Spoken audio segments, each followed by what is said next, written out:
they have a white debater on their team, which inherently means they have more whiteness than us. We obviously know that JJ is not white. It's pretty obvious. Go down onto our pick. We give you 3 warrants why we subsume all of their protests and affirm their protests. In a pick, what it means is you are furthering their cause just minus the whiteness. As Rebecca is a vehicle for this movement, we say whiteness is really bad for representation in queer people, and it's a bad form of furthering this protest. The best way to further the protest is to vote for our pick and to affirm it, but minus the whiteness. They say that we're taking over JJ's labor, but first, this is a new response. If they read this response before, we probably would have read a CapK about how you can't use labor across identity lines. That's a really bad thing to do. Second, how picks work is you affirm their protest. We're not taking over their labor. It's just a technicality of debate. Then they say that it's trans exclusion. No. Couple responses that they dropped from Sanji. 1, our constructive speech was about personal experiences, about our identity. We are not comfortable discussing our sexuality on a live stream with 130 people. Second, we say that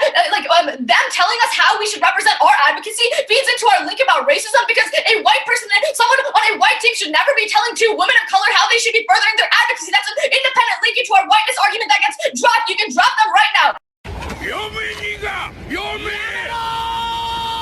They say we should have read things about the Hall of Shame. It's an identity cave. We are not trans debaters. We don't want to do that. Also, they don't put anything about women of color or queer women of color in their case, which means they also link it to the exclusion. There's no independent offense off of this.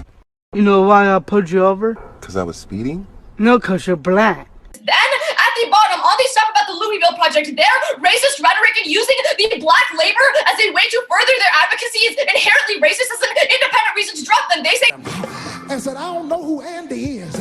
She said, never mind. JJ wrote the argument, but no, Rebecca is a vehicle of the movement. You should never use a white person who's saying the Louisville Project and using it as an example of their advocacy in order to further a movement. Then using black suffering to advance in the tournament is just a bad thing to do. Then they say that it's just an example. A white person just shouldn't use a black person's suffering as an example of their advocacy. That's inherently a racist thing to do, and it's too late to respond to this argument in Final Focus, and it's the largest dropped argument. There's also another dropped argument that links into racism about how they're telling us how to represent our advocacy. She said, Daddy, do you know Andy?